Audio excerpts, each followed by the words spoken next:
Hello दोस्तों, आज हम फिर एक नए टॉपिक के साथ आज हम एक पीडिया का टॉपिक क्लियर करते हैं अपना, जो कि बहुत ही इम्पोर्टेंट है। हर एग्ज़ाम में एक न एक क्वेश्चन, एक क्या आप दो क्वेश्चन मान के चलिए, दो क्वेश्चन आपसे इस टॉपिक से ज़रूर पूछे जाएंगे, दोनों ही CHO के लिए और यूपी स्टाफ नर्स के लिए। स्टाफ नर्स के लिए तो बहुत ज़्यादा इम्पोर्टेंट होने वाला है आज की क्लास, ठीक है। तो आप ज़रा ध्यान से देखिएगा, अपना टॉपिक है, इसको डस्ट करते हैं, अपने टॉपिक की ओर चलते हैं। तो थोड़ा एक्टिव होके सुनिएगा, ठीक है जी। आज हम लेने वाले हैं, अपना टॉपिक है जॉइंडिस, ठीक है। जॉइंडिस आप अच्छे से ही जानते होंगे क्या होता है। इसमें आप सबको पता है, जॉइंडिस को हम दूसरा नाम हाइपर बिलिरुबिनीमिया भी कह सकते हैं। मैं आपके साथ एक फ़ोटो शेयर करने जाता हूँ।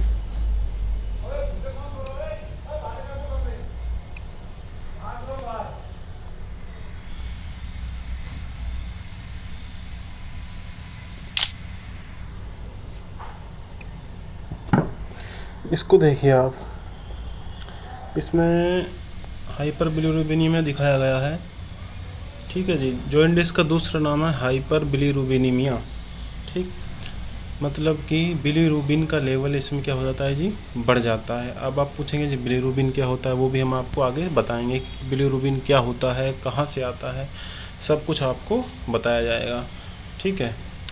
इसमें मैं आपको सिर्फ इस फ़ोटो में दो चीज़ें दिखाना चाहता हूँ कि आपकी नॉर्मल लिमिट क्या है और कब आपको बिलिरुबिनीमिया यानी हाइपर बिलिरुबिनीमिया या फिर जॉइंडिस कहेंगे। पहले आप एक बार जो नाम है उसे समझिए, हाइपर बिलिरुबिनीमिया, ठीक है जी। हाइपर का मतलब आप जानते हो कि हाइपर का मतलब क्या होता है, आपको अच्छे से पता है। हाइपर जो टर्म है, इसका मतलब होता है किसी भी चीज़ का इंक्रीज हो जाना, ठीक है। बिलिरुबिन, जो बिली वर्ड है बिलिरू, इसका मतलब है बिलिरुबिन। बिलिरुबिन भी आपको पता ही होगा क्या होता है, ठीक है। मैं बताऊंगा आपको बिलिरुबिन कहाँ से आता है। मियाँ, जो इसके पीछे मियाँ लगा है ना, ये है आपका सफिक्स। देखिए प्रीफिक्स और सफिक्स बहुत ज़्यादा चलते हैं। हाइपो हो गया है तो कम, हाइपर हो गया है तो ज़्यादा है, और जहाँ पर मियाँ आपको लग जाए, क्या सफिक्स लग जाए, तो इसका मतलब ये है कि ये वर्ड जो है ब्लड के लिए यूज लिया जाता है। यानी ब्लड के लिए हम मियाँ वर्ड का यूज लेते हैं, MIA, ठीक है जी। जहाँ मियाँ लग रहा है समझ लीजिए किसकी बात हो रही है, ब्लड की बात हो रही है। तो यानी कि क्या है, लेवल बड़ा है किसका, इसको हम थोड़ा डस्ट कर लेते हैं।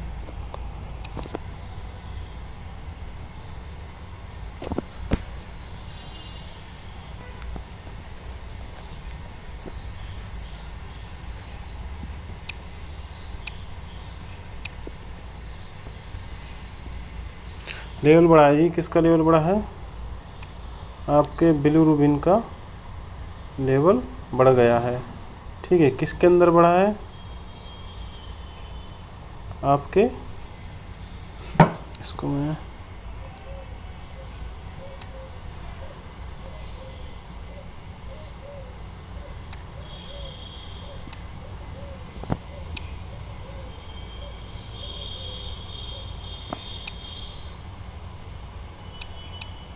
देखिए, मैंने आपसे कहा कि लेवल किसका बढ़ा है जी, आपके बिलिरुबिन का, ठीक। हाइपर का मतलब होता है जी इंक्रीज होना, ठीक है जी। बिलिरुबिन मान ली बिलिरुबिन, और किस में बढ़ा है, ब्लड में, यानी कि ब्लड में किसका लेवल बढ़ गया है, आपके बिलिरुबिन का लेवल, ठीक है। अब जो मैंने आपको फ़ोटो दिखाया था उसकी तरफ चलते हैं, ठीक। ये जो आपका फ़ोटो है, इसे देख लीजिए ज़रा आप।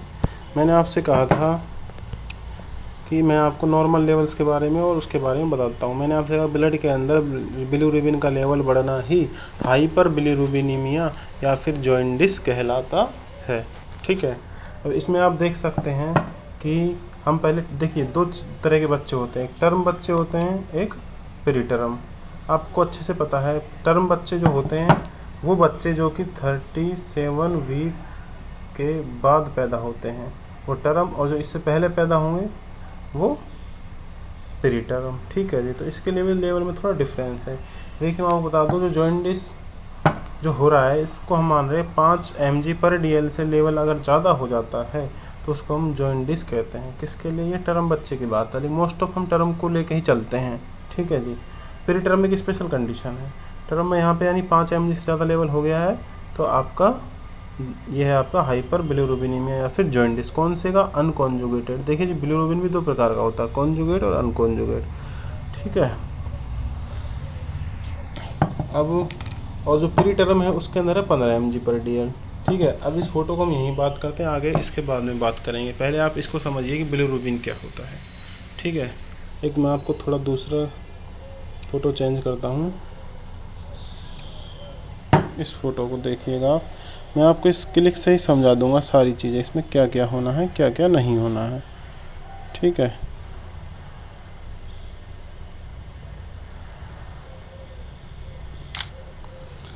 देखिए आप इसको,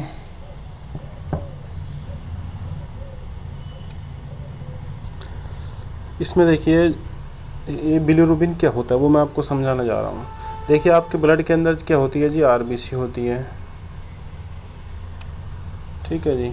आपको पता है अच्छे से ब्लड में क्या होती है हमारे में? आरबीसी, रेड ब्लड सेल्स होती हैं जी। आरबीसी, डब्ल्यूबीसी, प्लाज्मा, बहुत सारी चीज़ें होती हैं। हम बात कर रहे हैं अभी आरबीसी की।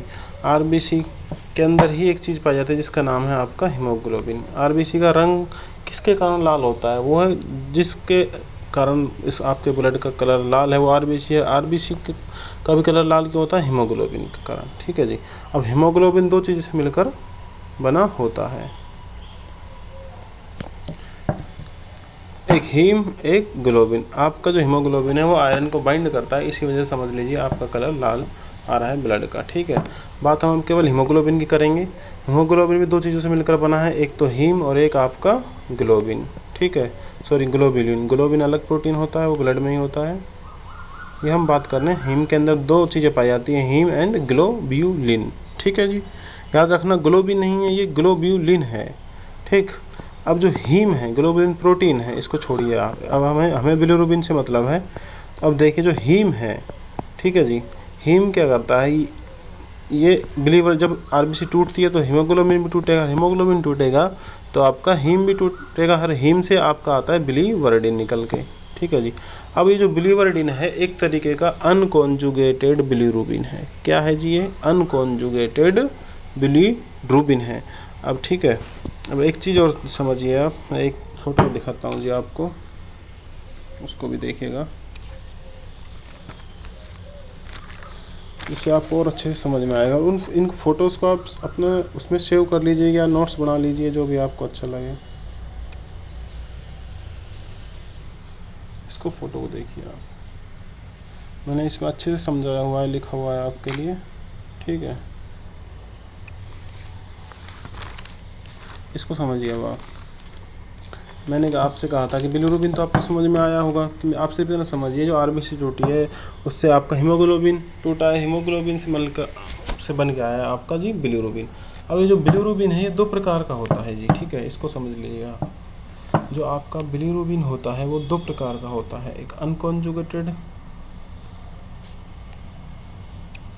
एक क्या है आपका अनकॉन्जुगेटेड है जी। एक मिनट में इसको थोड़ा वो कर देता हूँ रेज।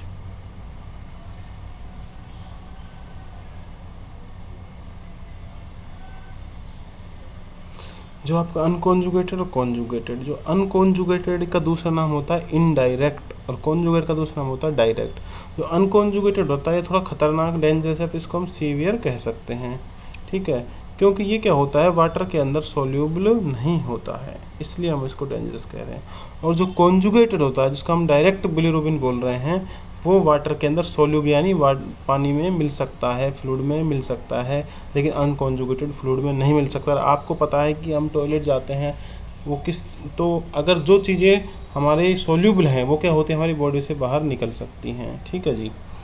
तो मैं आपसे यही कहना चाह रहा हूँ कि ये सोल्यूबल है, ये कम खतरनाक इसीलिए होता है क्योंकि ये वाटर में सोल्यूबल होता है कॉन्जुगेट, और सोल्यूबल होने की वजह से यानी कि मिल जाता है, इस वजह से ये एक्सक्रीट भी आसानी से हो जाता है, यानी कि आपकी बॉडी से आसानी से निकल जाता है, लेकिन ये नहीं निकलता है, इसीलिए ये खतरनाक होता है, ठीक है जी। आगे चलिए, इसको हम स्लाइड को हटा देते हैं।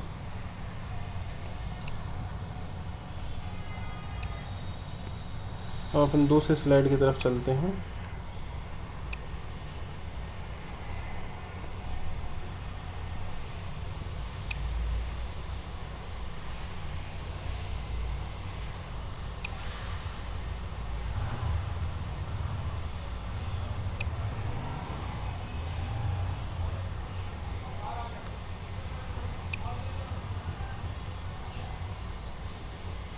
ये हमें चेंज ही करना पड़ेगा। नेक्स्ट फ़ोटो लेते हैं अपन अपना। मैं आपको ये रिएक्शन समझा रहा था कैसे कैसे बिलिरुबिन बनता है, वो देख लीजिए आप, है ना जी। समझिए इसमें आप अब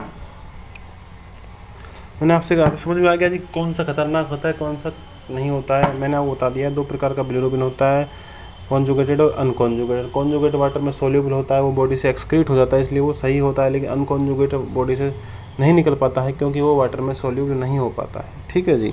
अब चलिए हम बात कर रहे हैं अपने कैसे बिलिरुबिन बनता है उसकी, क्योंकि वहीं से आपको समझ में आता है कि जॉन्डिस हुआ है तो क्यों हुआ, ये ठीक होगा तो कैसे होगा। एक बार इस रिएक्शन को समझ लीजिए थोड़ा एक्टिव, उसके बाद आपको डिजीज बहुत ईजिली समझ में आ जाएगी। ठीक है। अब हम आपसे बात कर रहे हैं, देखिए एक मिनट इसको इरेज कर देता हूँ जी मैं। आरबीसी है, उससे हीमोग्लोबिन टूटा आपका, हीमोग्लोबिन से हीम से आपका बनता है बिलीवर्डिन। एक तरीके का ये क्या होता है, अनकॉन्जुगेटेड बिलिरुबिन। मैंने आपको बताया था जो अनकॉन्जुगेटेड होता है वो वाटर में सोल्यूबल नहीं होता है, इसलिए इसको चेंज करना है हमें, क्योंकि हमें बॉडी से बाहर निकालना है। अगर बॉडी में रुकेगा तो परेशानी करेगा, दिक्कत करेगा। ठीक है जी। तो ये क्या होता है हमारी ब्लड के अंदर, भाई ब्लड में ही हो रही सारी क्रिया ये, तो क्या होता है अनकॉन्जुगेटेड बिलिरुबिन बाइंड होता है। हमारे ब्लड के अंदर एक प्रोटीन पाया जाता है जिसका नाम होता है, जो ये प्रोटीन दिख रहा है ना जी आपको, ये प्रोटीन है हमारा एल्ब्यूमिन। ठीक है। ये प्रोटीन होता है एक हमारा एल्ब्यूमिन नाम का। ठीक। ये क्या करता है, हमारा जो बिलिरुबिन है इसके साथ बाइंड होता है, और बाइंड होके ये कहाँ चले जाते हैं, आपका लीवर। ये मैंने लीवर की शेप बनाई है, थोड़ा मिलती जुलती नहीं है ज़्यादा। ठीक है। लेकिन इसको समझिए, लीवर में जाता है और बाइंड हो जाता है। ठीक है। एल्ब्यूमिन दोनों बाइंड होकर इसमें जाते हैं, और वहाँ एक और चीज़ लीवर में जब जा पहुँचते हैं ये, तो एक glucuronic acid, GLUCORONIC, glucuronic acid के साथ ये बाइंड होते हैं। और ग्लूकोरोनिल ट्रांसफरेज एक एंजाइम होता है, वो इन जो बाइंड थिंग्स है इनको चेंज कर देता है आपका कॉन्जुगेटेड बिलिरुबिन में। कहने का मतलब ये होता है कि लीवर में जाके अनकॉन्जुगेटेड बिलिरुबिन चेंज होता है कॉन्जुगेटेड बिलिरुबिन में। वो किसके साथ बाइंड होके, एल्ब्यूमिन और ग्लूकोरोनिक एसिड के साथ बाइंड होके, और ग्लूकोरोनिल ट्रांसफरेज एंजाइम की हेल्प से चेंज होता है आपका कॉन्जुगेटेड बिलिरुबिन में, जो कि एक्सक्रीट हो जाता है बाइल में। आपको पता है हमारे लीवर से बाइल जूस निकलता है जिसको हम पित्त बोलते हैं, वो आता है उस बाइल के जरिए ये आपके लीवर से बाहर आ जाते हैं। और आपको पता है आपका बाइल कहाँ जाता है, आगे जाके इंटेस्टाइन में जाता है। तो वहाँ क्या होता है, इंटेस्टाइन में जाके कुछ अमाउंट वापस से रीचेंज हो जाता है अनकॉन्जुगेटेड बिलिरुबिन में। आपको यहाँ पे यही लिखा है, जो ये है नीचे, इसमें यही लिखा है कि वापस से अनकॉन्जुगेट बिलिरुबिन में चेंज हो जाता है। क्यों? क्योंकि वहाँ एक एंजाइम होता है जिसका नाम होता है बीटा ग्लूकोरोनीडेज एंजाइम। ठीक है जी। जिस एंजाइम का नाम है बीटा ग्लूकोरोनीडेज। यहाँ आपको समझ में आया तो ठीक है, नहीं आया तो इसमें कोई ज़रूरी नहीं है ये वाली चीज़। लेकिन ये समझिए आपकी जो बाइल में आया है, बाइल में आने के बाद इंटेस्टाइन में आता है, और वहाँ से क्या होता है, कुछ आपको पता है इंटेस्टाइन में एब्जॉर्प्शन होता है हमारे खाने पीने की जो भी पोषक तत्व है सबका, उसके साथ साथ इस बिलिरुबिन का भी एब्जॉर्प्शन होता है। तो कुछ जो बिलिरुबिन है वो यूरिकोबिलिन में बदल के, और यूरिन के जरिए, किसके जरिए जी, मैं आपको दूसरा फ़ोटो ले लेता हूँ, आया नहीं है इसमें पूरा।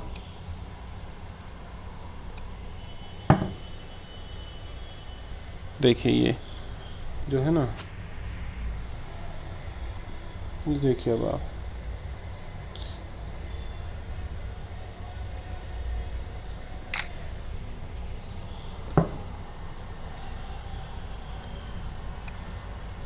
इसमें समझिए आप, ये जो आपका चेंज हुआ है,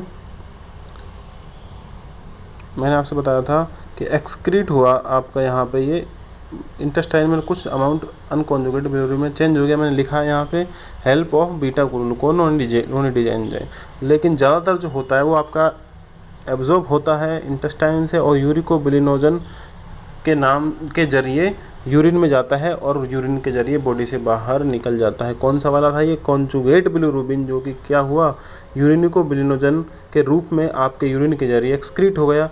अब कुछ जो पार्ट होता है वो आपके स्टूल के जरिए, और वो कौन, किसको नाम दिया? स्टेरकोबिलिनोजन। यानी जो स्टूल के जरिए जा रहा है स्टर को, यूरिन के जरिए जा रहा है यूरिकोबिलिनोजन। तो आपको पता है इसीलिए हमारे यूरिन का कलर पीला होता है। किसकी वजह से? यूरिकोबिलिनोजन की वजह से हल्का सा उसमें येलोनेस होती है। ठीक है जी, ये आपका पार्ट रहा कि किस प्रकार से आपका बॉडी से बिलिरुबिन बाहर हो गया है। यानी कैसे आपका वापस समझ लीजिए, हीमोग्लोबिन था, हीम आया, हीम था, वो एक तरीके से बिलिवर्डिन में चेंज हुआ। जो बिलिवर्डिन है वो एक तरीके का अनकॉन्जुगेटेड है, जो कि अनसोल्यूबल होता है वाटर में। उसको हमारे लीवर चेंज करता है किसके अंदर? कॉन्जुगेट बिलिरुबिन में, और वो बाइल के जरिए एक्सक्रीट होता है, और वहाँ से वो स्टेरकोबिलिनोजन और यूरिकोबिलिनोजन के रूप में यूरिन और स्टूल से बॉडी से बाहर निकल जाते हैं। अब समझिए हमारी बॉडी के अंदर जो नॉर्मल, हमारी बॉडी की नहीं, हम पीडिया की बात करें तो हम बच्चों की बात करेंगे। मैंने आपको बताया कि जो बच्चे के अंदर जो नॉर्मल अमाउंट होता है वो 5 से कम होना चाहिए, 5 mg/dl से कम। लेकिन अगर इस प्रोसेस में, जो इतना ये प्रोसेस था, इसमें कहीं भी कोई दिक्कत आती है तो क्या होता है कि ये जो आपका बिलिरुबिन है वो आपकी बॉडी से बाहर नहीं जा पाएगा। समझ में आई बात मैं क्या कह रहा हूँ आपसे? मान लीजिए अनकॉन्जुगेटेड, अगर कॉन्जुगेट में चेंज नहीं होता है तो आपको पता है जब अनकॉन्जुगेट चेंज नहीं होगा तो वो बॉडी से बाहर नहीं जा पाएगा। या तो इस तरीके से हो तो क्या होगा, नहीं जा पाएगा तो आपकी बॉडी में स्टोर होने लग जाएगा, और वो क्या करने लग जाएगा? हाइपर बिलिरुबिनीमिया या फिर जॉइंडिस। ठीक है, तो इस प्रकार आपका ये जॉइंडिस होता है। अब समझिए इसके और भी कारण होते हैं, जैसे कि कोई ऑब्स्ट्रक्टिव, मैं आपको थोड़ा थोड़ा एडल्ट का भी बताता जा रहा हूँ साथ साथ। ये एडल्ट में होता है ऑब्स्ट्रक्टिव, जैसे मान लीजिए लीवर से बाइल नहीं आ पाता है बाहर, कोई दिक्कत, इस वजह से उसको ऑब्स्ट्रक्टिव जॉइंडिस बोलते हैं। लेकिन हमें पीडिया की बात करें ज़्यादा बेहतर, आप कन्फ्यूजन होगा। तो ठीक है जी, यहाँ इस प्रोसेस में कोई दिक्कत होती है तब जाके आपका होता है हाइपर बिलिरुबिनीमिया जॉइंडिस। ठीक है, नॉर्मल लिमिट्स में लिख रही हैं, आप खुद पढ़ लेना। नेक्स्ट अगर बैक करोगे अपनी वीडियो को तो आपको समझ में आ जाएगा। ठीक है जी,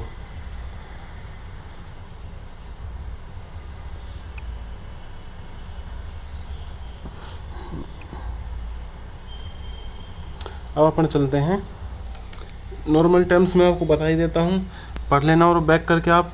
जो टर्म बच्चा है उसकी होती है, अगर 5 mg/dl से ज़्यादा हो जाए आपका अनकॉन्जुगेट बिलिरुबिन का लेवल तो ये जॉन्डिस में गिना जाएगा। या फिर टोटल जो बिलिरुबिन है उसका 12 mg से कम होता है तो, लेकिन एक बात याद रखना, अगर 12 mg तक है, लेकिन अगर उसका लेवल टर्म के अंदर 20 mg/dl से ज़्यादा हो जाता है बिलिरुबिन का लेवल, तो ये आपका इतना बढ़ा हुआ लेवल आपके ब्रेन फंक्शंस को अफेक्ट कर सकता है, और उस कंडीशन को बोलेंगे ब्रेन एनसेफेलोपैथी, जिसका दूसरा नाम होता है कर्निक टेरस। जो मैंने आपको फ़ोटो शेयर किया है उसमें आप देखिएगा, उसमें आपको दिख जाएगा, लिखा हुआ है सारी चीज़ें। कर्निक टेरस या फिर ब्रेन एनसेफेलोपैथी हो सकती है कब? जब इसका लेवल, बिलिरुबिन का लेवल 20 mg/dl से ज़्यादा हो जाए। कितना mg/dl से ज़्यादा हो जाए? 20 mg/dl से ज़्यादा हो जाएगा तो क्या होएगा आपको?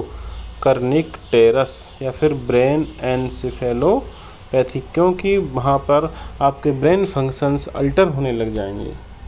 ठीक है, तो अब अपन आगे की तरफ चलते हैं। जो प्री टर्म होता है उसका बता देता हूँ। प्री टर्म में अगर 25 से ज़्यादा हो जाए तो कर्निक टेरस होता है। ठीक, अब चलते हैं हम अपने इसके टाइप्स की तरफ। थोड़ा शॉर्ट वीडियो बनाना है मुझे, क्योंकि जल्दी जल्दी टॉपिक क्लियर करना है अपन को, लेकिन मैं सारी चीज़ें कवर करवाना चाहता हूँ। जो इम्पोर्टेंट थिंग्स है वो आएंगी। तो आप एक तो इसका लेवल याद रख लेना जी। ठीक है, कब कर्निक टेरस होगा, क्या इसका नॉर्मल लेवल कितना होता है? 5 mg/dl, इससे ज़्यादा हो गया है तो आज इसको बोल देंगे जॉइंडिस। तो एक तो इसमें ये याद रखने की चीज़ थी, और जो रिएक्शन है आपको आगे डिजीज़ में काम आएगी, जो मैंने आपको फिजियोलॉजी बताई है इसकी। ठीक है जी, चलिए एक चीज़ क्लियर होती है आपकी। अब अपन चलते हैं नेक्स्ट थिंग की ओर।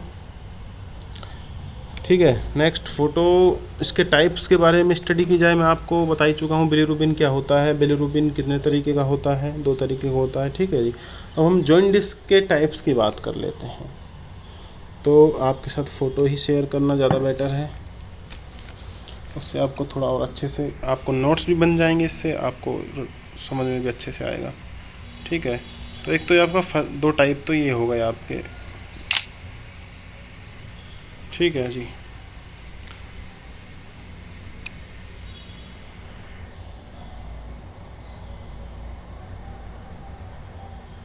देखिए, इसमें आपका फर्स्ट टाइप है फिजियोलॉजिकल जॉइंडिस। ठीक है, नाम से स्पष्ट है, फिजियोलॉजिकल यानी कि शारीरिक एक तरीके से, यानी कि नॉर्मल। फिजियोलॉजी क्या होती है, कोई नॉर्मल प्रतिक्रियाएं हैं, तो या फिर फिजियोलॉजी जिसको हम बोलते हैं, एनाटॉमी फिजियोलॉजी आपने पढ़ी होगी, वो ही एक तरीके से क्या है, एक नॉर्मल शारीरिक क्रिया की वजह से जो जॉइंडिस हो रहा है उसको हमने बोल दिया है फिजियोलॉजिकल जॉइंडिस। तो सीधा सा बात है भाई साहब, नाम से ही स्पष्ट है कि कुछ दिक्कत तो है नहीं, लेकिन जॉइंडिस उसको हो गया है। ठीक,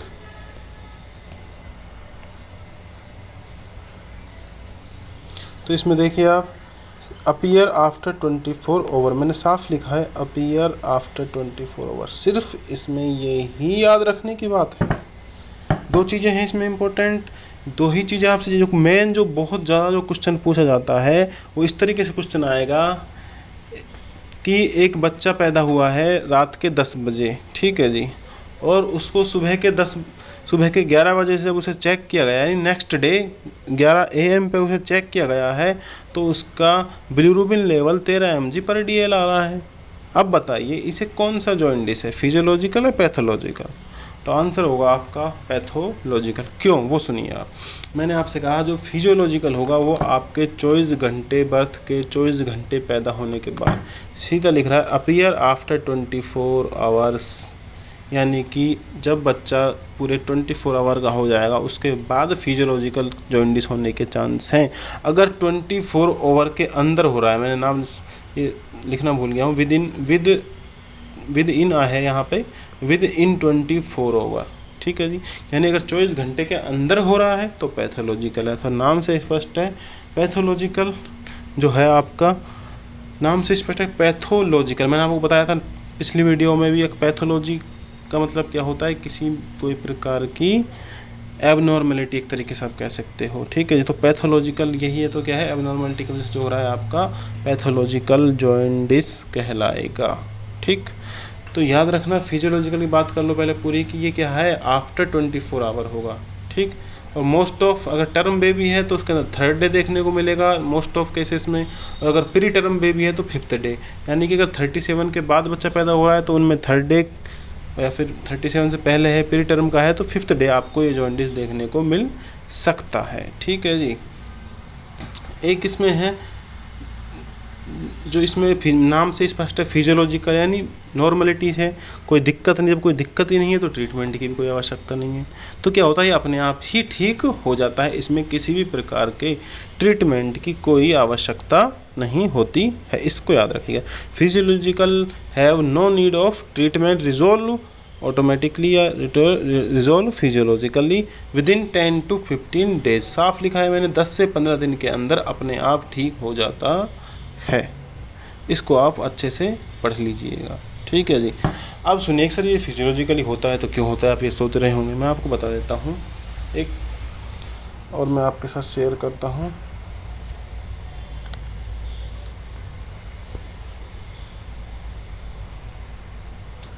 एक फ़ोटो मैं शेयर कर लेता हूँ आपके साथ, जिसको आपको क्या नोट्स बनाने में थोड़ी आसानी होगी इससे। देखिए इस फोटो को, इसमें साफ लिखा हुआ है नियोनेट। देखिए आपको पता है आरबीसी का लाइफ स्पान 120 डेज होता है, ठीक है जी, लेकिन इसमें मैंने लिख रखा है कि जो आरबीसी है, जो नियोनेट की आरबीसी होती है, इसका लाइफ स्पान केवल कितना है, 90 डेज होता है। याद रखना, जो न्यू बॉर्न बेबी है उसके आरबीसी का लाइफ स्पान, जीवन काल केवल 90 दिन का होता है। तो एक तो इसके भाई साहब आरबीसी का दिन जो लाइफ है उसकी कम है। दूसरा क्या होता है, जो इसका हीमोग्लोबिन होता है बच्चे का वो ज़्यादा होता है, लगभग 21-22 ग्राम पर DL तक बच्चे का हीमोग्लोबिन पाया जाता है। लेकिन जैसे ही बच्चा वो फिटस, आपको बता दूं फिटस का हीमोग्लोबिन और एक जन्म के बाद हीमोग्लोबिन में चेंजेज आते हैं, तो उसको हम बोलते हैं HbF। उस वक्त क्या होता है, बच्चे जो हीमोग्लोबिन होता है उसकी कंसंट्रेशन, ऑक्सीजन को लेने की जो कंसंट्रेशन होती है वो बहुत कम होती है, ठीक, इसलिए ये इसका लेवल बढ़ा हुआ होता है। ठीक है, लेकिन जैसे बच्चा पैदा होता है तो वो ये चेंज होने लगते हैं और आरबीसी का लाइफ स्पान भी कम होता है। इस वजह से क्या होता है, ज़्यादा संख्या में आपकी आरबीसी टूट सकती है। और मैंने आपको बताया था कि जब आरबीसी टूटती हैं तो हीमोग्लोबिन भी टूटेगा, हीमोग्लोबिन टूटेगा तो हीम बनेगा, बिलीवर्डिन बनेगा, बिलीरुबिन बनेगा। तो मैंने आपसे कहा कि जब बच्चा पैदा होता है तो उसके पैदा होने के बाद कुछ बच्चों में आरबीसी बहुत तेज़ी से टूटती है, इस वजह से बिलीरुबिन का लेवल बढ़ जाता है, जो कि नॉर्मल है। वहाँ कोई किसी प्रकार की एबनॉर्मलिटी नहीं है, क्योंकि कुछ चेंजेज आ रहे हैं बॉडी में, इस वजह से ही आपका आरबीसी टूटी है और हीमोग्लोबिन टूटा है और इस वजह से बिलीरुबिन बढ़ा है। तो सीधी सी बात है, ये फिजियोलॉजिकल है, ये भी अपने आप ठीक हो जाता है। ठीक है, मैंने आपको बता दिया क्यों होता है, कैसे होता है। ठीक है, अब आप इसको और देख लेना। अब हम अपने टॉपिक की तरफ चलते हैं। फिर से दूसरा अपना टॉपिक है पैथोलॉजिकल। ठीक है जी, यहाँ तक कोई दिक्कत तो नहीं। मैंने आपको बता दिया फिजियोलॉजिकल में क्या होता है, हीमोग्लोबिन चेंज होता है, आरबीसी का लाइफ स्पान कम होता है, इसलिए फिजियोलॉजिकली आरबीसी में डेक्स्ट्रेशन होता है, ज़्यादा नहीं, बहुत ज़्यादा टूटती हैं। इस वजह से हीमोग्लोबिन भी टूटेगा, हीमोग्लोबिन टूटेगा तो सीधी सी बात है जी, बिलीरुबिन का लेवल भी बढ़ जाता है और वो धीरे धीरे अपने आप ठीक हो जाता है। तो इसलिए मैंने आपसे कहा resolve with in 10 to 15 days, 10 to 15 days में ऑटोमेटिक रिजॉल्व हो जाएगा, कोई आवश्यकता नहीं है किसी प्रकार के ट्रीटमेंट की। ठीक, अब अपने नेक्स्ट टॉपिक की ओर चलते हैं। नेक्स्ट अपना टाइप है पैथोलॉजिकल जॉइंटिस। भाई साहब इसको बड़े ध्यान से सुन लीजिएगा कि क्वेश्चन बहुत बार इसमें से पूछे गए हैं। तो सबसे बड़ा क्वेश्चन तो यही है जो मैं बता चुका हूँ कि पैथोलॉजिकल जॉइंटिस कब होता है, विद इन 24 आवर, और मैक्सिमम चांस होते हैं 12 से 24 घंटे के बीच में। मैक्सिमम चांस होते हैं 12 से 24 घंटे के बीच में होने के। अब होता क्यों, कारण सुनिए। होता इसी वजह से, किसी वजह से, हीमोलाइसिस की वजह से, यानी कि आरबीसी के टूटने की वजह से होता है। ठीक है, पैथोलॉजिकल है तो वो वाला कारण तो नहीं होगा पहले वाला, अब कारण दूसरा है। एक आपने नाम सुने होंगे RH इनकम्पेटिबिलिटी, ABO इनकम्पेटिबिलिटी। ठीक है, ये क्या होता है सुनिए। इनकम्पेटिबिलिटी का मतलब सीधा सा मतलब है, जैसे आप A ग्रुप B ग्रुप अगर आपस में भिड़ जाएं तो वो क्या होती हैं, टूट जाते हैं, ना कि मिक्स होते हैं। कभी भी याद रखना, अपने सेम ब्लड ग्रुप का जो ब्लड होता है उसको मिक्स करोगे तो वो मिक्स हो जाएंगे, लेकिन अगर डिफरेंट ब्लड ग्रुप को मिक्स करोगे तो क्या होंगे, आपस में क्लम्प हो जाएंगे और वो आरबीसी टूटने लग जाएंगी। उसी प्रकार यहाँ क्या होता है, एक RH इनकम्पेटिबिलिटी बहुत इंपॉर्टेंट है। इसमें क्या होता है, मैं आपको इसमें लिख नहीं सकता, ज़्यादा सुनने पे ध्यान देना। इसमें जो मदर होती है, अगर मदर आपकी RH पॉजिटिव है, ठीक है, सॉरी, मदर अगर RH नेगेटिव है लेकिन जो फादर है वो RH पॉजिटिव है, ठीक है, और बच्चा आपका RH पॉजिटिव होगा, हो सकता है, ज़रूरी नहीं है, लेकिन मान लीजिए मदर है RH नेगेटिव, बच्चा है आपका RH पॉजिटिव, तो क्या होता है इसके अंदर, जब आपकी फर्स्ट डिलीवरी होगी तो इतनी प्रॉब्लम नहीं होगी, क्योंकि आपको पता है जब प्लेसेंटा टूटता है तो उस वक्त ब्लड के मिक्सिंग होने के चांस होते हैं। ठीक है, तो जो, चलो मैं आपको दिखाई दूँ, समझा देता हूँ। देखिए, मान लीजिए ये मदर का वोम्ब है, ठीक है, यहाँ ये प्लेसेंटा है और ये आपका अम्बिलिकल कॉर्ड है, ये आपका बेबी है। अच्छा, दूसरा ले लेते हैं पॉइंट, दूसरा बोर्ड ले लेते हैं, अच्छे समझ में आएगा।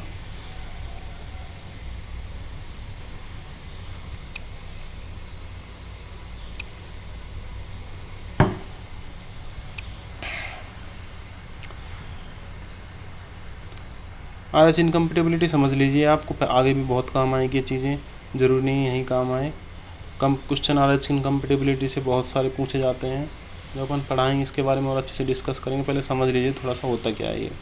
ठीक है, मान लीजिए मदर का वोम्ब यानी यूटरस है, ठीक है, ये आपका प्लेसेंटा जुड़ा हुआ है और ये आपका अम्बिलिकल कॉर्ड है और ये आपका बच्चा है। ठीक है जी, जब आपकी डिलीवरी होती है तो क्या होता है, आपका जो प्लेसेंटा है वो यहाँ से क्या होता है, ये यहाँ से टूटता है, सेड होता है और जाने लगता है। ठीक है, अब आपको मैं बता दूं कि जो फीटल साइड होते हैं, दो साइड होती है प्लेसेंटा में, मदर साइड और एक फीटल। अब क्या होता है कि जो ये आपका फीटस यहाँ से जब होता है, टूटता है, तो इधर साइड बच्चे का ब्लड होता है। मैंने आपसे कहा जो मदर है वो है RH नेगेटिव, ठीक है, और आपका बच्चा है RH पॉजिटिव। आपको RH पॉजिटिव का तो मतलब पता ही होगा कि एक RH नाम का एक एंटीजन होता है हमारी बॉडी में, जिसके अंदर वो पाया जा रहा है वो RH पॉजिटिव, जिसके अंदर नहीं पाया जा रहा है वो आपका RH नेगेटिव। और आपको पता है कि एंटीजन एक ऐसी चीज़ होती है कि अगर वो किसी ऐसे बंदे में जाए, जैसे मान लीजिए हमारे अंदर कोई एंटीजन आता है, ठीक है, तो हमारी बॉडी तुरंत क्या करती है, उसके खिलाफ क्या बनाती है, एंटी बॉडी बनाती है, ठीक है जी। अब मैंने आपसे कहा कि बच्चे के अंदर RH नाम का एंटीजन है लेकिन मदर में नहीं है, इसलिए मदर RH नेगेटिव है। जैसे हमारा ब्लड ग्रुप होता है वो पॉजिटिव और नेगेटिव, और पॉजिटिव का मतलब क्या है, O के अंदर क्या है, पॉजिटिव वाले के अंदर RH एंटीजन है और नेगेटिव वाले में RH एंटीजन नहीं है। तो इसका मतलब आपको पता है कि जो मदर है, अगर ये RH क्या है, नेगेटिव है और बच्चा RH पॉजिटिव है, यानी बच्चे में एंटीजन है और मदर में नहीं है। जब डिलीवरी के टाइम ये सेड होता है यहाँ से, तो क्या होता है कि जो RH नाम का एंटीजन है वो मदर के ब्लड के संपर्क में आता है और मदर के ब्लड में RH एंटीजन नहीं है। तो मैं आपसे कह रहा हूँ मदर के ब्लड में, मदर के लिए क्या है, RH जो एंटीजन है वो क्या है, फॉरेन पार्टिकल, एक तरीके से एक एंटीजन की तरह। तो आपको पता है हमारी बॉडी एंटीजन के खिलाफ एंटीबॉडी बनाती है, तो जो मदर की बॉडी है वो क्या करती है, इस एंटीजन के खिलाफ एंटीबॉडी बना लेती है और उसको सेव कर लेती है। तो फर्स्ट बेबी तक कोई दिक्कत नहीं है, ठीक है जी। लेकिन जब जैसे ही सेकंड बेबी होता है,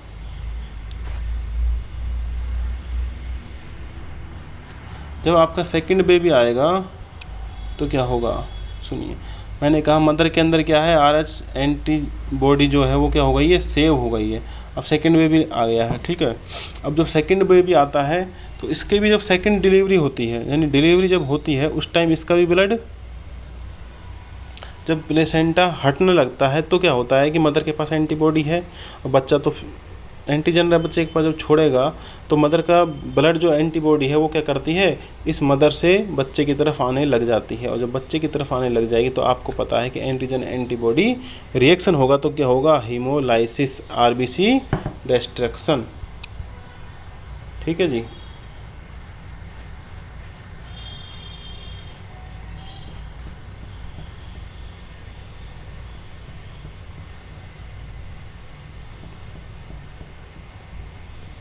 अब थोड़ा ये आपका, मैंने आपसे कहा कि मदर में RH एंटीबॉडी थी और बच्चे का RH एंटीजन, अब दोनों में रिएक्शन हो गई। अब जब एंटीबॉडी बच्चे में चली गई है ठीक है, प्लेसेंटा के थ्रू, तो क्या होगा, यहाँ पर हीमोलाइसिस क्या होगा, यानी RBC का डिस्ट्रक्शन होने लग जाएगा, ठीक है। जब RBC टूटेगी तो आपको मैंने समझाया था कि जब RBC टूटती है तो क्या होता है, हीमोग्लोबिन भी टूटता है, ठीक है। हीमोग्लोबिन टूटता है तो हीम, और हीम टूटेगा तो क्या बनेगा, बिलीरुबिन बनेगा।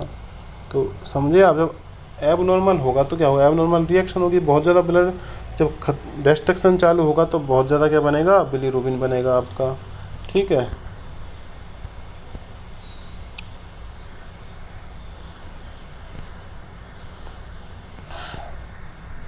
जब आपका ये बहुत ज़्यादा ब्लड टूटेगा तो भाई साहब क्या बन जाएगा, बहुत ज़्यादा आपका बिलीरुबिन बन जाएगा, ठीक है जी।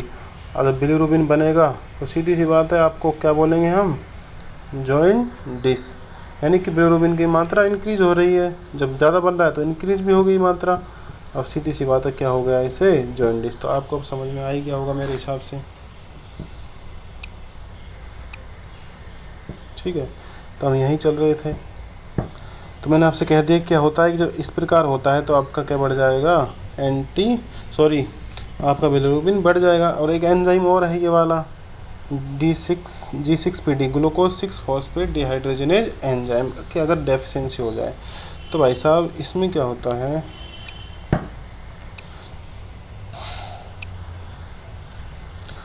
ये पढ़ा देता हूँ मैं आपको G6 वाला सिस्टम भी।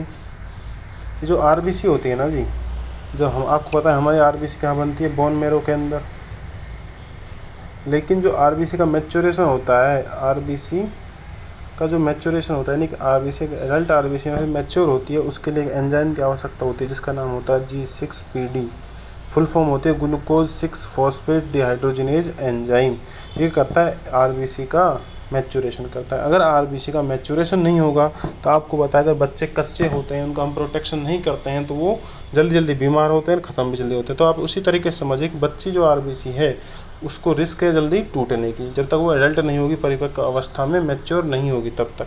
तो इसमें थर्ड इसका रीज़न जो है पैथोलॉजिकल का, वो यही है, अगर किसी के अंदर इस एंजाइम की कमी है और इसकी कमी होगी तो क्या होगा, आरबीसी का मैच्योरेशन नहीं हो पाएगा। अगर मैच्योरेशन नहीं होगा तो क्या होगा, डिस्ट्रक्शन ज़्यादा होगा। जब डिस्ट्रक्शन ज़्यादा होगा, टूटेगी ज़्यादा, तो सीधी सी बात है क्या बनेगा आपका, बिलीरुबिन ज़्यादा बनेगा। तो हो गया जॉइंडिस। ये है जी आपका सिस्टम।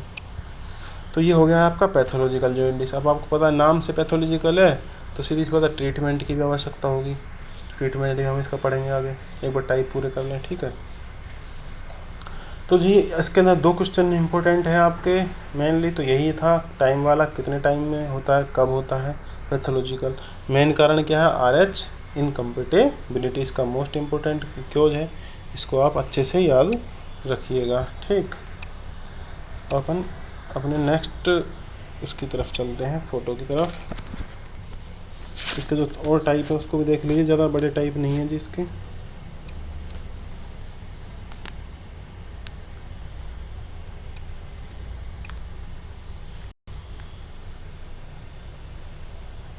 फिर इसके टाइप मैं आपको भी पढ़ा दूंगा।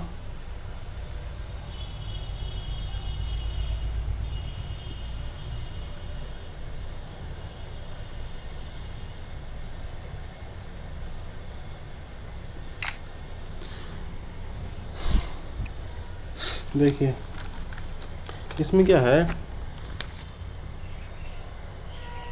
ब्रेस्ट फीडिंग जॉइंडिस है। एक तीसरा टाइप है जो इसका ब्रेस्ट फीडिंग। सीधे सा बता, ब्रेस्ट फीडिंग में क्या होता है जी, बच्चा दूध पीता है, अगर कोई मदर अपने बच्चे को दूध कम पिलाती है तो क्या होता है, उसके अंदर पानी की कमी आएगी। पानी की कमी आएगी तो मैंने आपसे कहा था कि जो जॉइंडिस होता है, उस जो बिलीरुबिन होता है जो बनता है, वो किसके साथ, पानी के साथ निकलता है। अगर कोई मदर पानी ही कम पिला रही है, यानी कि भाई बच्चा है, उसके खाने की और पानी की पूर्ति किससे होती है, मदर मिल्क से होती है, यानी फीडिंग कराने से होती है। अगर कोई मदर उसको फीडिंग कम कराती है, अच्छे से फीडिंग नहीं हो रही है, यानी फ्लूइड की पूर्ति नहीं हो रही है, तो आपको पता है जो बिलीरुबिन होगा वो निकल नहीं पाएगा, ठीक है। जब बिलीरुबिन नहीं निकल पाएगा तो बॉडी में स्टोर होगा और कर दिया जॉइंडिस। तो ये हो गया आपका ब्रेस्ट फीडिंग। ये इंपॉर्टेंट नहीं है इसलिए मैं आपको शॉर्ट में समझा रहा हूँ।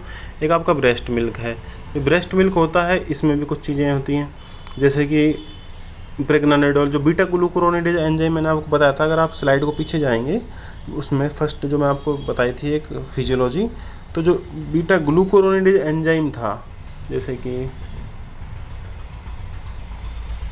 ये हो नहीं रहा है, ये मैं बता देता आपको। तो उस वजह से जो ब्रेस्ट मिल्क होते हैं, मिल्क के अंदर एक पाया जाता है, अगर किसी मदर के मिल्क में बीटा ग्लूकुरोनिडेज का लेवल ज़्यादा है, फैटी एसिड ज़्यादा है, तो इस आपको पता है जब फैट एसिड होंगे तो बिलीरुबिन भी ज़्यादा बनता है। तो इन वजह से क्या हो सकता है, हाइपर बिलीरुबिनीमिया भी हो सकता है, ठीक है। अगर किसी को फिर भी समझ में ना आए यहाँ से तो कमेंट कर देना, फिर से आपको समझा दिया जाएगा एक बार इसी पे वीडियो बना के दोनों टाइप्स को। जैसे इंपॉर्टेंट नहीं है इसलिए मैं नहीं समझा रहा हूँ, अपन को वीडियो थोड़ा लंबा नहीं करना है। मेन जो इसके इंपॉर्टेंट है वो है इसके साइन सिम्टम, ठीक है जी। अब आप इनको समझ लीजिए, बहुत ही मैंने स्टार बना के लिखा है। देखिए साइन सिम्टम यानी असेसमेंट करेंगे जब हम इसका, तो हम कैसे पता लगाएंगे भाई साहब क्या है बच्चे को दिक्कत। मैंने आप यहाँ पे एक स्टार लगाया है जी, ठीक है। अरे देखिए मैंने स्टार लगा के आपको बता रहा हूँ कि जो ये है येलो डिस्कलरेशन, जो बच्चा, आपको पता है जॉइंडिस में क्या होता है, सबको पता है क्या होता है, पीलापन होने लग जाता है शरीर पे, है ना। अब हम बच्चे की बात कर रहे हैं तो यहाँ मैं आपको बता दूँ, सबसे इसमें जो, ये तो सबको पता है कि पीला कलर होगा, लेकिन होता किस तरीके से वो समझने की बात है। ये पूरा आया नहीं है फ़ोटो, अच्छे से देखिए।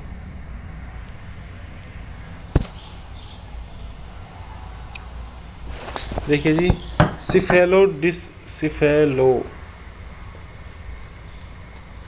सिफेलोकोडल डायरेक्शन, याद रखना कौन सी डायरेक्शन होगी, सिफेलोकोडल। यानी कि सिफेलिक जो वर्ड यूज लेते हैं हम किसके लिए यूज लेते हैं, अपने हेड के लिए, ठीक है। और कोडल जो वर्ड यूज लेते हैं उसके लिए पुच्छ, ठीक है। तो कहने का मतलब यह है कि मान लीजिए आपका बच्चा है, ठीक है, तो मैंने कहा सिफेलोकोडल डायरेक्शन कौन सी होगी इसकी, जो इसकी सिफेलोकोडल डायरेक्शन होगी वो ये डायरेक्शन होगी, समझे। यानी कि जो येलोनेस है सबसे पहले कहाँ देखने को मिलेगी आपको, इसके फेस पे देखने को मिलेगी। ठीक है जी, कहाँ देखने को मिलेगी सबसे पहले आपको, फेस पे, फर्स्ट नंबर पे। उसके बाद धीरे धीरे वो इंक्रीज होगी। लास्ट साइन कहाँ पे आएगा, बच्चे की जो पैर हैं उसकी सोल पे, यानी first on face and last on sole. तो समझे आप बात को। जो ये एरो है इसका मतलब क्या है, सिफेलोकोडल डायरेक्शन। ये क्वेश्चन बहुत बार पूछा जाता है कि बच्चे के अंदर जो जॉइंडिस है वो किस डायरेक्शन में होएगा, या फिर येलोनेस किस डायरेक्शन में देखने को मिलेगी। तो आंसर आपका होगा सिफेलोकोडल। या फिर ऐसा पूछा जाएगा फर्स्ट साइन ऑफ जॉइंडिस, तो क्या होगा आपका आंसर, फेस। ठीक है। अगर, और एक बात और याद रखना, अगर कोई कहता है कि बच्चे की सोल येलो हो चुकी है तो इसका मतलब है जॉइंडिस किस एडवांस स्टेज में पहुंच चुका है, मतलब सीरियस स्टेज में पहुंच चुका है। क्योंकि अगर शुरुआती स्टेज होगी तो कहाँ होगा, फेस पे, फिर उसके साथ बढ़ेगा तो आपके चेस्ट पे, हैंड्स पे आएगा, उसके बाद आपके लास्ट में पहुंचेगा सोल पे, मतलब कि बहुत ज़्यादा जॉइंडिस फैल चुका है। तो याद रखना, अगर सीरियसनेस पूछता है आपसे तो कब ज़्यादा होगी, जब सोल पे है, ना कि फेस पे है। आई बात समझ में। क्वेश्चन को याद रखना, सिफेलोकोडल डायरेक्शन कई तरीके से पूछा जा सकता है, सीरियसनेस के हिसाब से, या फिर फर्स्ट साइन के हिसाब से, या लास्ट साइन के हिसाब से। आगे बात समझ में आपको, ठीक है। तो अब है ना, आगे चलते हैं।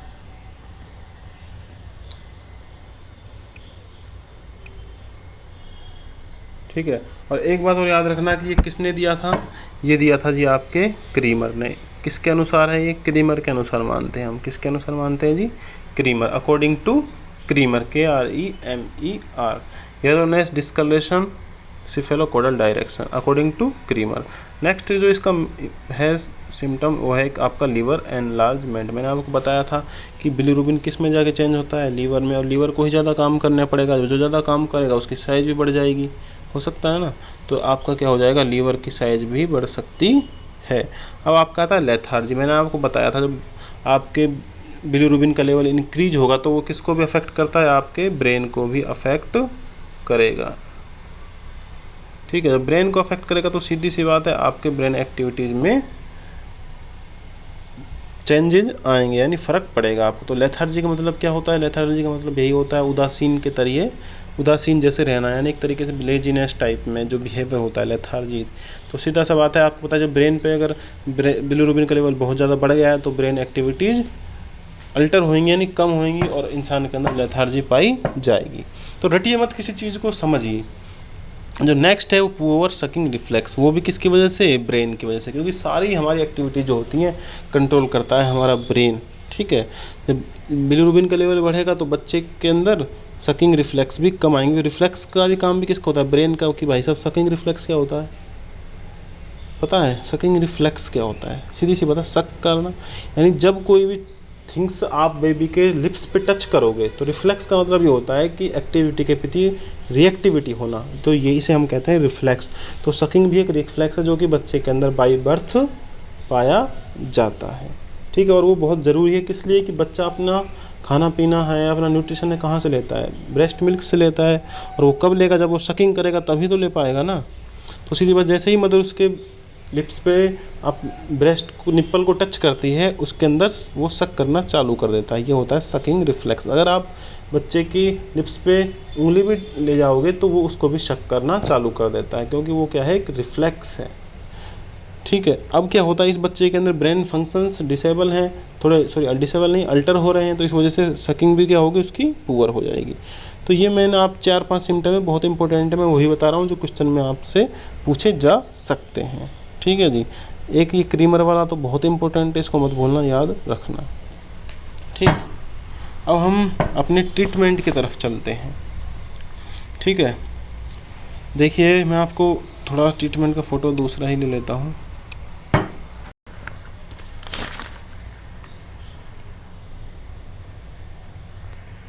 और अच्छे से जो आप नोट्स भी बना सको अपने, क्योंकि ये बहुत ज़्यादा इम्पोर्टेंट है। क्वेश्चन इससे बहुत ज़्यादा पूछे जाएंगे आपसे।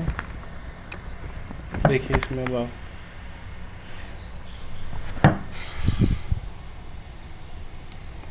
देखिए जी, थोड़ा दिक्कत आएगी आपको, लेकिन समझ में आसानी होगी।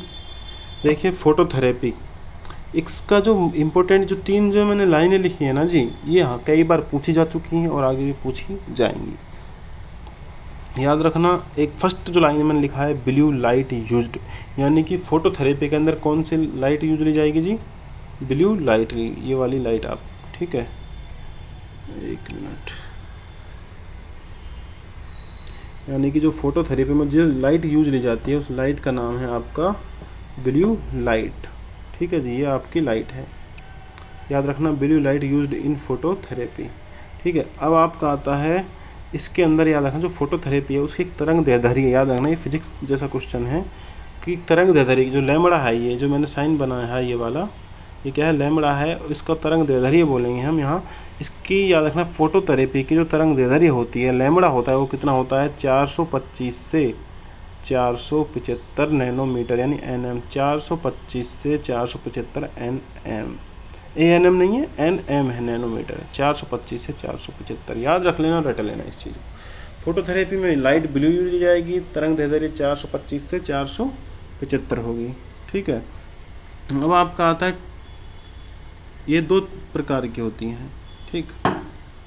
एक क्वेश्चन और याद रखना, जो फोटोथेरेपी में जो बल्ब यूज लिया जाएगा, एक मशीन होती है जी, देखिए फोटोथेरेपी में आपको बता दूं क्या होता है, एक मशीन होती है जिससे क्या होता है, लाइट्स उत्पन्न की जाती हैं, उस लाइट्स को बच्चे की बॉडी पे दिया, जिस बच्चे को जॉन्डिस हुआ है उसको क्या किया जाता है, उसकी बॉडी के ऊपर उस लाइट्स को फोकस किया जाता है। उससे क्या फ़ायदा होता है कि जो लाइट होती है, जो लाइट इसमें यूज ली जाती है, वो क्या करती है, उस बिलीरुबिन को, मैंने आपको बताया था कि अनकॉन्जुगेटेड बिलीरुबिन वाटर में सोल्यूबल नहीं होता है, लेकिन कॉन्जुगेटेड सोल्यूबल होता है, ठीक।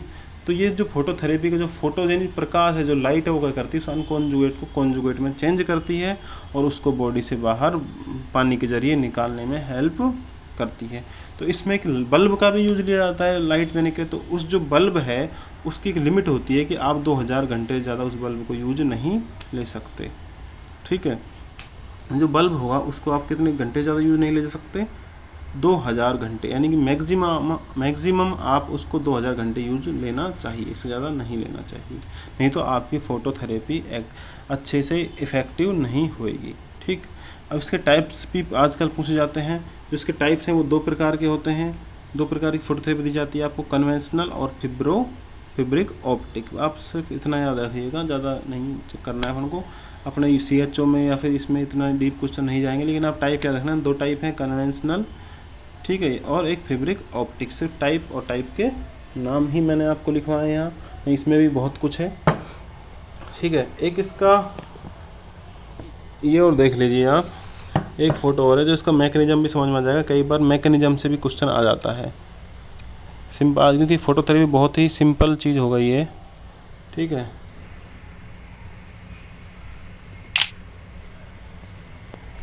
ये देखिए आप, ये जो है मैकेनिज्म, इसमें देखिए जी, कॉन्फ़िगरेशन, एक फर्स्ट आपका जो टाइप है वो है, दूसरा ही फ़ोटो लेना है, अच्छे समझ में आएगा।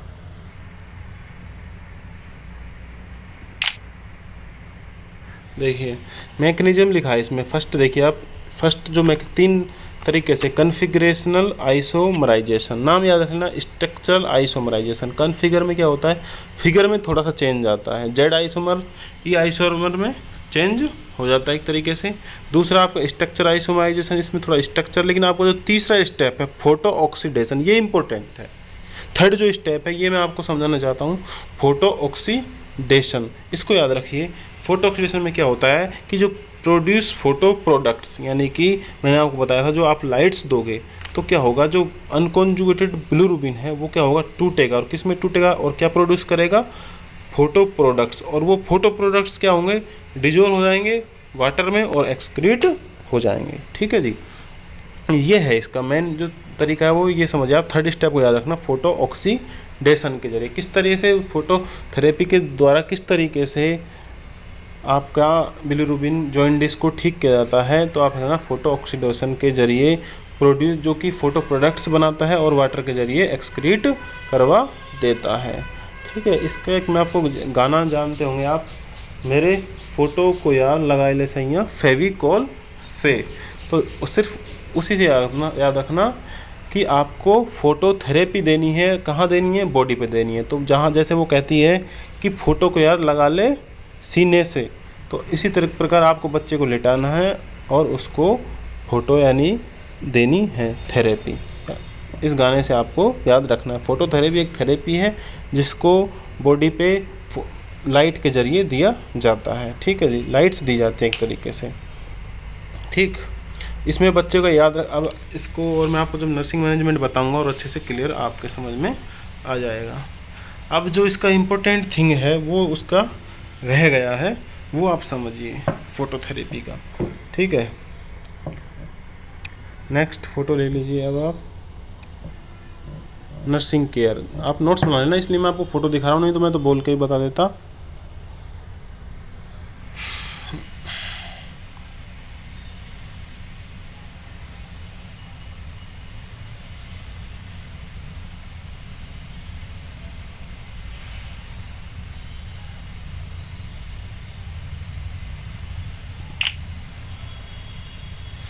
भाई साहब, ये एक नर्सिंग केयर बहुत इंपॉर्टेंट है, इसको ध्यान से सुन लेना, क्वेश्चन ज़रूर आता है।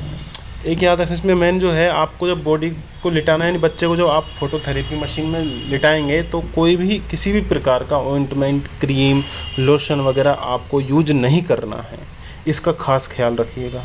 ठीक है, यानी किसी प्रकार का लोशन, क्रीम वगैरह यूज नहीं करना है। ठीक है जी। दूसरा जो पॉइंट है वो आपका ये है कि जो बच्चा है उसको एकदम बिना कपड़ों के, यानी कपड़े पहना के नहीं लिटाना है, बिना कपड़ों के एकदम न्यूड आपको लिटाना है। लेकिन अगर बच्चा मेल है तो उसके जेनाइटल्स को कवर करना है और आँखों को, चाहे मेल हो चाहे फीमेल हो, उसकी आँखों को कवर करना है। बच्चे मतलब कि बच्चे को कपड़े नहीं पहनाने हैं लेकिन आँखें कवर करनी है। ठीक, और अगर मेल है तो आप उसके जेनाइटल भी कवर करना ज़रूरी है। ठीक है, ये दो चीज़ याद रखना। एक तो आप क्वेश्चन यहीं से पूछा जाता है कि बच्चे को कैसे लिटाएंगे या फिर उसके कौन से पार्ट को कवर करेंगे। ठीक है, दूसरा जो एक टेम्परेचर से रिलेटेड है कि आपको फोटोथेरेपी का टेम्परेचर कितना मेंटेन रखना है। तो याद रखना 37.8 से लेकर 37.2 डिग्री सेंटीग्रेड आपको बच्चे का टेम्परेचर मेंटेन करना है। ठीक है जी, कितना टेम्परेचर मेंटेन करना है आपको? 36.8 से लेकर 37.2 डिग्री सेंटीग्रेड बच्चे का, यानी आपको देखो रटो मत किस चीज़ को। हमारा नॉर्मल टेम्परेचर कितना होता है? 37 होता है, सीधी सी बात है। तो नॉर्मल टेम्परेचर रहना चाहिए बच्चे का, तो इसलिए क्या करना है, 0.2 घटा दो, 0.2 बढ़ा दो, तो 36.8 टू 37.2 डिग्री सेंटीग्रेड, सिंपल। और एक चीज़ और याद रखना कि जब फोटोथेरेपी चल रही है तो बच्चे का टेम्परेचर हर 2 घंटे में चेक करना है, क्योंकि एक ये कॉम्प्लिकेशन हो सकता है। आपको पता है कि हम अगर हम धूप में घूमते रहें तो हो सकता है हमारा टेम्परेचर बढ़ता ही है ना बॉडी का। तो सेम बच्चे को हम प्रकाश दे रहे हैं, लाइट्स दे रहे हैं, तो बच्चे का टेम्परेचर भी तो बढ़ सकता है। तो आपको हर 2 घंटे में बच्चे का टेम्परेचर चेक करना है। क्यों? क्योंकि बच्चे को हाइपरथर्मिया हो सकता है, समझ रहे हो जी। तो इसलिए हमें टेम्परेचर बहुत ज़्यादा इंपॉर्टेंट है। याद रखना है कि कितना टेम्परेचर मेंटेन करना है, 36.8 टू 37.2, और हर 2 घंटे में टेम्परेचर चेक करना है कि बच्चे को हाइपरथर्मिया नहीं हो जाए। ठीक है, अब एक चीज़ और है जो इम्पोर्टेंट है, टेम्परेचर के साथ साथ बहुत इंपॉर्टेंट है, इसको भाई साहब मैंने गोले में कर दिया है कि डिस्टेंस क्या रहेगा, यानी जो लाइट सोर्स यानी जो बल्ब है, एक तरीके से बल्ब के और बच्चे के बीच की दूरी क्या होगी।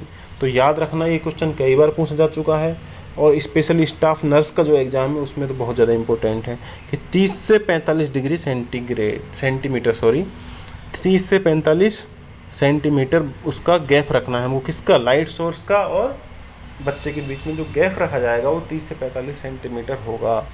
भाई साहब इसको याद रखना। अब आपसे क्वेश्चन पूछा सकता है, रिजल्ट लगभग 48 घंटे में या फिर 25 से 48 घंटे में आपको रिजल्ट दिखना चालू हो जाएगा। ठीक है, और एक बात और बता देना कि भाई साहब आपको बार बार चेक, मतलब कि जो पोजीशन है उसको बार बार बदलना है। ये नहीं एक बच्चा अगर सीधा लेटा तो सीधा, यानी कि उसमें सुपाइन लेटा तो सुपाइन नहीं, चेंज कराना है। प्रोन पोजीशन देना है, साइड पोजीशन, यानी कि हर बार बार पोजीशन चेंज कराना है। उससे क्या होगा कि पूरी बॉडी कवर करनी चाहिए, जो लाइट है वो पूरी बॉडी पे जाना चाहिए। ठीक है, और दूसरी बात, अगर मान लीजिए पूरी बॉडी पे नहीं जाता है तो जहाँ जो फोटो प्रोडक्ट्स है पूरी बॉडी से नहीं जा पाएंगे, तो हमें पूरी बॉडी पे लाइट को देना है। दूसरी बात, अगर एक ही पोजीशन में रखेंगे तो टेम्परेचर हाइपरथर्मिया भी उसको हो सकता है, स्किन रेसेस भी उसको हो सकते हैं, स्किन रेसेस भी एक इसका कॉम्प्लिकेशन है। तो फ्रिक्वेंटली चेंज पोजीशन, हर 2 घंटे में टेम्परेचर चेक करना है, ठीक है। मैंने आपको पूछा था कि लाइट कैसे यूज़ करेंगे, ब्लू लाइट यूज़ करेंगे, ठीक। अब एक क्वेश्चन जो बहुत इंपॉर्टेंट है वो ये है, मैंने स्टार बनाया है जी, इसको थोड़ा ध्यान से याद रख लीजिएगा कि green colour urine and stool is expected, समझे। यानी कि जब बच्चे के अंदर फोटोथेरेपी चलेगी तो जो उसका स्टूल या फिर जो उस यूरिन पास करेगा उसका कलर कैसा होगा, ग्रीन होगा। आपको मान लीजिए आपके पास क्वेश्चन आता है कि विजिटर्स या फिर पेरेंट्स कंप्लेन करते हैं कि बच्चे जो हमारा है बच्चा है वो टॉयलेट कैसा कर रहा है, ग्रीन किया है। यानी जब मदर के पास गया, वो फोटोथेरेपी चल रही थी और मदर के पास जाता है और वो टॉयलेट कर देता है, तो मदर कहती है ग्रीन ग्रीन इसका यूरिन आ रहा है। वो घबरा जाती है, उसको देख कर वो आपसे कंप्लेन करती है। तो आपको क्या करना है, आपके पास ऑप्शन होगा कि रिकॉर्ड द डाटा, या स्विच द फोटोथेरेपी, या इन्फॉर्म द डॉक्टर, समझे। यानी कि आप क्या करेंगे, इसको रिकॉर्ड करेंगे या फिर फोटोथेरेपी को बंद करेंगे या फिर डॉक्टर को इन्फॉर्म करेंगे। तो सीधा सा बात है, आपको रिकॉर्ड करना है। क्यों? क्योंकि भाई साहब जब हम फोटोथेरेपी दे रहे हैं तो जो फोटो प्रोडक्ट्स टूटेंगे तो वो किसके जरिए निकल रहे हैं, पेशाब के जरिए तो बाहर निकलेंगे। पेशाब के जरिए बाहर निकलेंगे तो सीधी सी बात है, कलर कैसा हो जाएगा, ग्रीन। क्योंकि बिलीरुबिन का जो हमारा बाइल होता है वो ग्रीन कलर का ही तो था, तो सीधी सी बात है वही तो टूट के जा रहा है। तो यूरिन का कलर भी कैसा हो जाता है, ग्रीन, और स्टूल का कलर भी ग्रीन हो सकता है। तो ये घबराने की बात नहीं है, ठीक है। तो आपको ये पता होनी चाहिए कि नॉर्मल चीज़ है, ठीक है। यानी कि जब फोटोथेरेपी चलेगी तो ग्रीन कलर का यूरिन और पेशाब बच्चा जा सकता है, यानी एक्सपेक्टेड है कि वो जाएगा, ठीक है जी। अब आपको क्या करना है, लास्ट थिंग है जो समझाना है कि उसके पेरेंट्स को कि फ़ोटोथेरेपी के 4-5 दिन बाद वापस से उसको चेक करवाना है कि कहीं वापस से तो जॉइंडिस नहीं हो गया है। तो ठीक है जी, ये आपकी चीज़ें थी फोटोथेरेपी से रिलेटेड, ठीक। अब एक कॉम्प्लिकेशन और समझ लीजिए इसके आप, या फिर 2 चीज़ें बता दें, कॉम्प्लिकेशन लास्ट में बताते हैं आपको, ठीक है। एक ये और देखिए अब आप,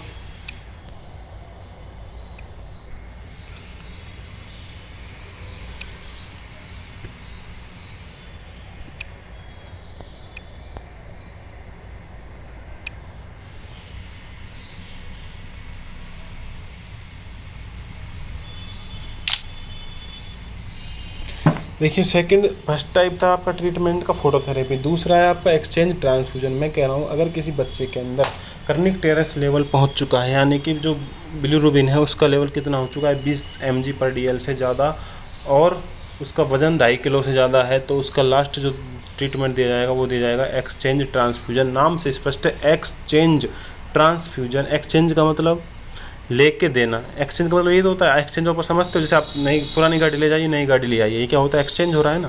तो एक्सचेंज करना है कि हम उस, और ट्रांसफ्यूजन का मतलब क्या होता है कि ब्लड जब हम किसी के अंदर इन्फ्यूज़ करते हैं तो उसको हम क्या बोलते हैं, ट्रांसफ्यूजन ही तो करते हैं भाई। किसी का ब्लड दूसरे आदमी में देना क्या कहलाता है, ट्रांसफ्यूजन। तो कौन सा ट्रांसफ्यूजन है ये, एक्सचेंज ट्रांसफ्यूजन। आई बात समझ में। देखिए एक्सचेंज का मतलब एक्सचेंज यानी लेना और देना, ठीक है। तो हम क्या करते हैं, इसमें से जो ये वाला बच्चे का ब्लड है वो लेंगे और उतना ही ब्लड हम बच्चे के अंदर वापस उसको इन्फ्यूज कर देंगे, ठीक है।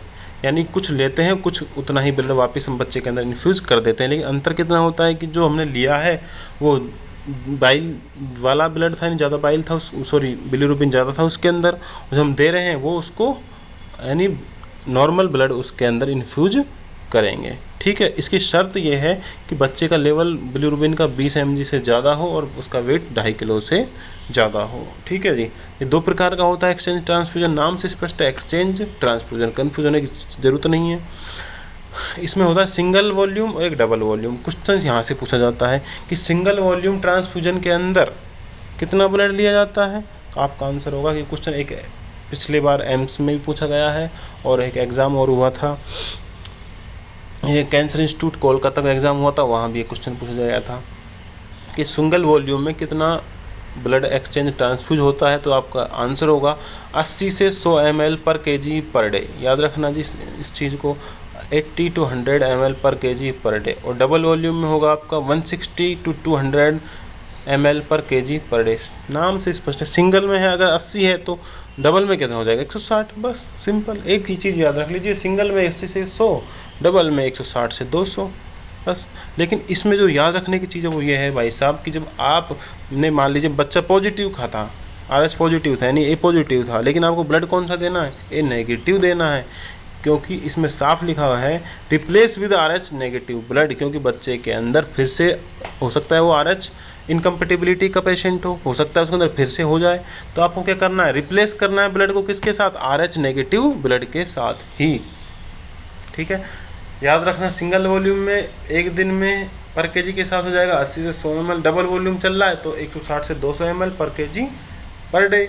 और जो हम इसको रिप्लेस करेंगे बच्चा चाहे पॉजिटिव हो चाहे नेगेटिव हो, किसके साथ रिप्लेस करेंगे, RH नेगेटिव ब्लड के साथ ही रिप्लेस करना है। ठीक है जी।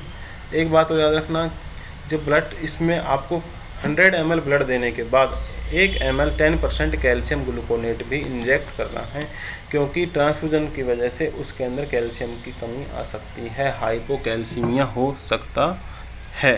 ठीक है, तो इसको याद रखना कि पर 100 ml ब्लड इन्फ्यूजन के साथ, ट्रांसफ्यूजन के साथ 1 ml 10% कैल्शियम ग्लूकोनेट भी आपको देना है। ये हो गया आपका एक्सचेंज ट्रांसफ्यूजन, फोटोथेरेपी और एक्सचेंज ट्रांसफ्यूजन। आपको केवल एक्सचेंज ट्रांसफ्यूजन में यही मोस्ट इंपॉर्टेंट है कि कितना ब्लड सिंगल में लेते हैं, कितना ब्लड डबल में लेते हैं, बस आपको क्वांटिटी याद रखनी है जी। मेन इंपॉर्टेंट इसमें ये है। अब आपका थर्ड जो है वो है फिनोबारबिटॉन, एक दवाई है ये इसका काम ये होता है, जो आपको मैंने बताया था ग्लूको लीवर के अंदर, आप पीछे जाओगे तो जो लीवर के अंदर क्रिया हो रही थी कि जो अनकॉन्जुगेटेड बिलिरुबिन था वो चेंज हो रहा था किसकी एंजाइम की सहायता से, ग्लूकोरोनिल ट्रांसफेज एंजाइम की सहायता से। किस में चेंज हो रहा था, कॉन्जुगेटेड बिलिरुबिन में। तो हमको करना क्या है, अनकॉन्जुगेट को कॉन्जुगेट में ही तो करना है। तो हम क्या करते हैं, फिनोबारबिटॉन उसको दवाई देंगे और वो क्या करेगा, ग्लूकोरोनिल ट्रांसफेज एंजाइम को इंक्रीज कर देगा, उसकी प्रोडक्शन को बढ़ा देगा, जिससे क्या होगा वो कॉन्जुगेट में बदल जाएगा और आसानी से बाहर चला जाएगा। तो ये हमारा ट्रीटमेंट हो गया जी। ठीक है जी, फिनोबारबिटॉन हो गया आपका। अब लास्ट इसका एक और देख लीजिए कॉम्प्लिकेशन फोटोथेरेपी की है।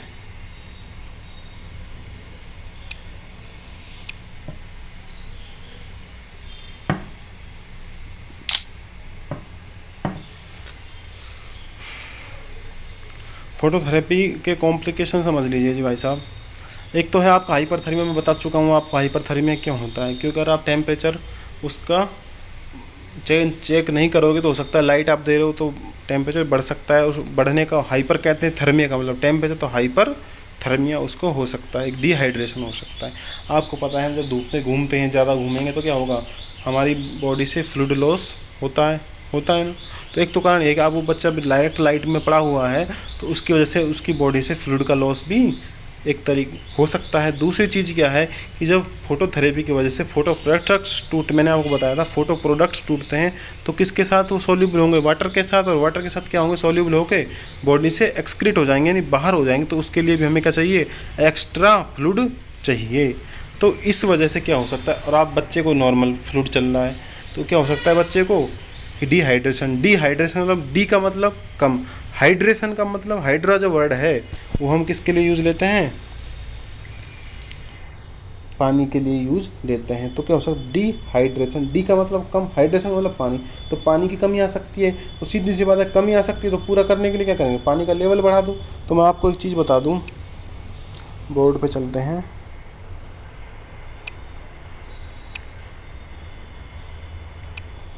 देखिए जी रबड़ कहाँ है आपका,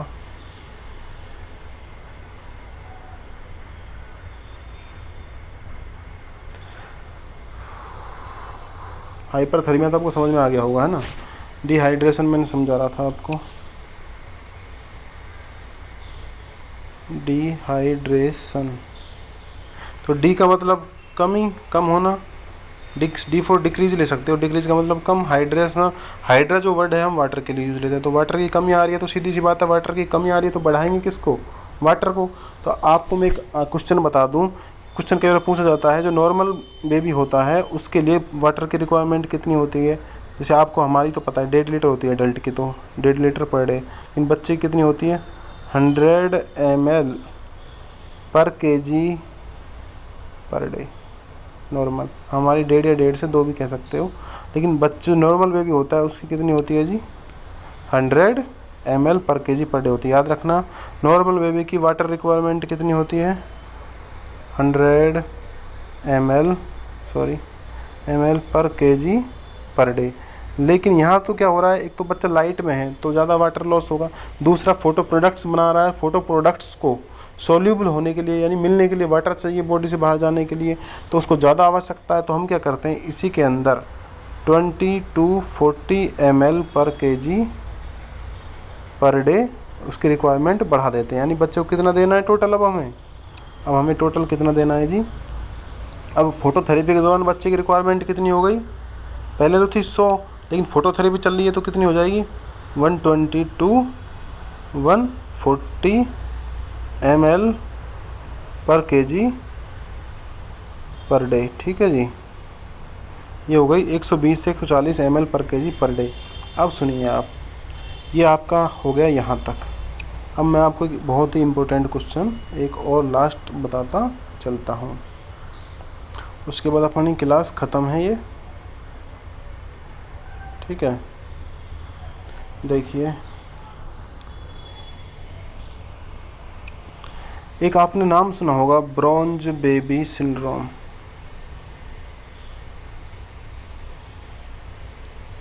ब्रॉन्ज बेबी सिंड्रोम, ठीक है, नाम से स्पष्ट है ब्रॉन्ज बेबी सिंड्रोम। यानी ब्रॉन्ज का मतलब तांबा एक तरीके से, तो इसमें कलर क्या होता है ब्रॉन्ज जैसा कलर बच्चे का हो जाता है, किसका बेबी का, तो उसको हमने नाम दे दिया है ब्रॉन्ज बेबी सिंड्रोम। ये होता क्या है वो सुनिए आप। मैंने आपसे कहा कि फोटो थेरेपी चल रही है, ठीक है जी, और बच्चे को रिक्वायरमेंट थी 120 से 140 की, बच्चे को पानी दिया कम। अब क्या होगा, मैंने आपसे कहा जो फोटो प्रोडक्ट्स टूटेंगे, देखिए मैंने आपको बताया था फोटोथेरेपी में जो फोटो प्रोडक्ट्स बन रहे थे, जो फोटो थेरेपी की वजह से फ़ोटो प्रोडक्ट्स बन रहे थे, ठीक है, अगर वो फ़ोटो प्रोडक्ट्स को आवश्यकता थी वाटर की, लेकिन वाटर है कम, जब वाटर कम है तो क्या होगा, ये एक्सक्रीट नहीं हो पाएंगे, एक्सक्रीट नहीं हो पाएंगे। जब एक्सक्रीट नहीं हो पाएंगे तो क्या होगा, बॉडी में स्टोर होने लग जाएंगे। अब ये जो हमारी स्किन है वहीं ये स्टोर होने लग जाएंगे, तो आपको सीधा सा पता है वो खुद क्या है, उसको कलर दे रहे थे, तो ये फोटो प्रोडक्ट्स का भी तो कलर होगा। जब ये वहीं पे स्टोर होने लग जाएंगे तो क्या करने लग जाएंगे, पिगमेंटेशन यानी कि कलर देने लग जाएंगे। इस वजह से बच्चे का कलर कैसा हो जाएगा, ब्रॉन्ज कलर, उसको नाम दे दिया ब्रॉन्ज बेबी सिंड्रोम। ये कॉम्प्लिकेशन है, ठीक है जी। तो आपको क्या करना है, इसका भी वही करना है कि फ्लूइड का लेवल बढ़ा देना है, तो ये इस वजह से आपका ब्रॉन्ज बेबी सिंड्रोम भी ठीक हो जाएगा। यानी होना क्या, अब करो ही मत, बच्चे को जब फोटोथेरेपी चल रही है तो फ्लूइड का लेवल थोड़ा बढ़ा दिया जाना चाहिए, ठीक है जी। समझ में आया हो तो शेयर करिएगा इसको, आपको अच्छा लगे तो क्लास लाइक भी करना, और पढ़िएगा अच्छे से, एक बार दो बार और भी अच्छे से आपको अच्छे से अच्छा समझाया जाएगा। अपने दोस्तों के साथ सबके साथ शेयर करिए। धन्यवाद।